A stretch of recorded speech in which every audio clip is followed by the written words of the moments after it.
भगवंताशी खूप जुनं नाते आपलं.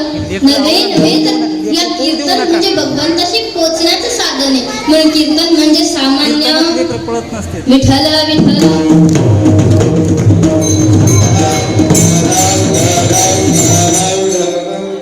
बघा यात बसलात ना तुम्ही, धर्म मंडप आहे महाराज.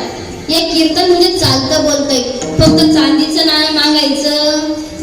आपला कीर्तन म्हणजे चालतं बोलतंय महाराज. बघा कीर्तनामध्ये एकल्याच नवे खेळ म्हणून मेळविला किंवा जमविला महाराज, एकल्याचा खेळ नाही. बघा या ठिकाणी सर्व समाजाने एक दिवशी कार्यक्रम केलेला आहे. महिला मंडळ समाजाने एक दिवशी कार्यक्रम केला. एवढं सुंदर नियोजन या ठिकाणी केलेलं आहे. बघा सप्ताह जर करायचा म्हटला तर सप्त्यामध्ये 7 दिवसामध्ये खूप चांगलं नियोजन करता येतं, पण एका दिवशी कार्यक्रमाचं नियोजन करणं खूप अवघड गोष्ट आहे. पण सर्वांनी एकत्रित येऊन या कार्यक्रमाला हातभार लावला. बघा कारण एकल्याचा नवे खेळ, एकल्याने हा कार्यक्रम संपन्न होऊन या ठिकाणचं मृदुंगाचार्यच नसते, गायनाचार्यच नसते, साऊंड सिस्टीम जर नसते, या ठिकाणी तुम्ही सज्जन श्रोतेच नसते, मग कीर्तनाला चांगलं वाटलं असतं का? तुम्ही आहे म्हणून आम्ही महाराज विठ्ठल विठ्ठल.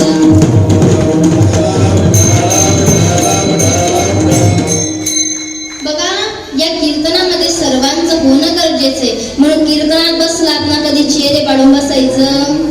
नवे या कीर्तनात बसला मानात तरी डोलवायचं काम. महिला मंडळ एवढं तर करू शकता ना, मानात तरी डोलवायचं काम करा. इथपर्यंत मला कळेल की माझी भाषा तुम्हाला कळते. नाही तर माझी एक दिसली बडबड बडबड सुरू, तुझं टका मका जमणार थोडं काय व्हायला मला रिस्पॉन्स देत चला, मग तेव्हा मला कळेल माझी भाषा तुम्हाला कळते. नवे हे कीर्तन, या कीर्तनात जर तुम्ही बसला, हे कीर्तन म्हणजे सामान्य नाही महाराज.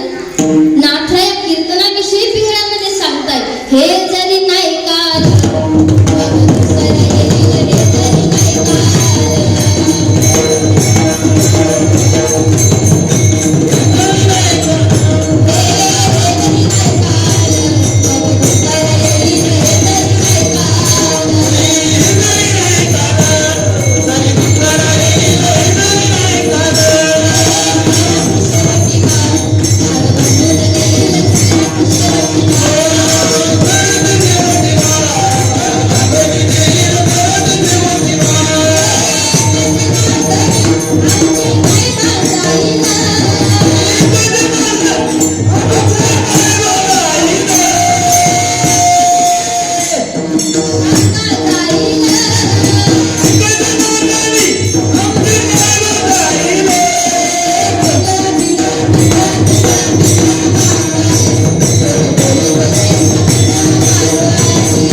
कळते. नवे कीर्तन, या कीर्तन जर म्हटलं ना तर कीर्तनामध्ये तरुणांचं खूप महत्व आहे. कारण तरुणा भाग्यवंत नटे.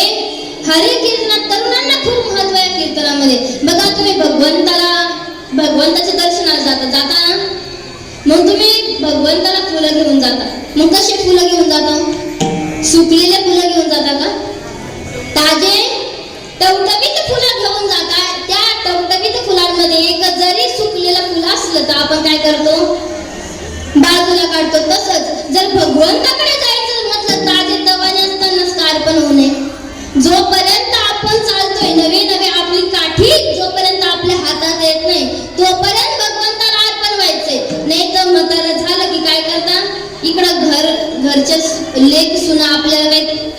महत्व दे नाही. मग आपण निघतो वळकुटी उचलतो आणि कुठं वालीमध्ये. बघा, जोपर्यंत आपण ताजे तवान आहे तोपर्यंत भगवंताला अर्पण व्हा.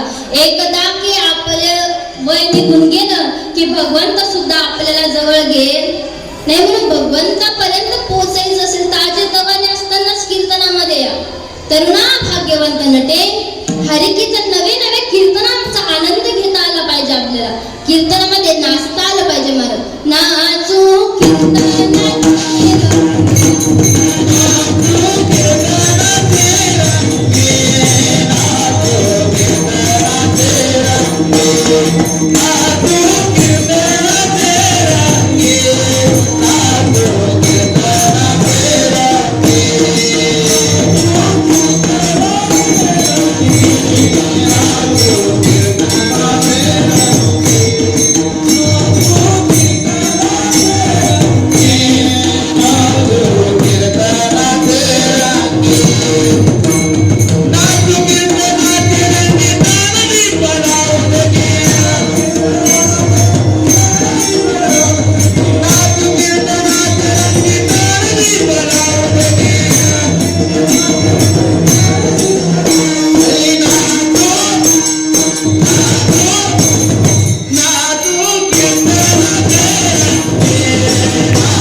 नवे नवे तर कीर्तन म्हणजे पर्यंत पोहोचण्याचं एकमेव साधन म्हणजे कीर्तन आहे. कीर्तन म्हणजे सामान्य नाही. म्हणून कीर्तनात बसलात ना थोडा का नाही रिस्पॉन्स देत चला. काय चालू होतं आपलं मला मंडळ काय चालू होतं कीर्तन. पण कीर्तनामध्ये विषय काय चालू होता. तुकोबराय म्हणतात की रस सेवन करा. रस मग रसाकडे बघितलं तर रसाचे 3 प्रकार पडतात. खाण्याचा रस, बोलण्याचा आणि प्रेम रस. जर खाण्याचा रस बघितला की आंब्याचा रस, उसाचा रस, कलिंगडाचा रस, अननसाचा रस हे झाले खाण्याची रस. मला म्हणलं केळाचा रस पिलाय का. केळाचा पिलाय का. केळाचा रस असतं का. विठ्ठल विठ्ठल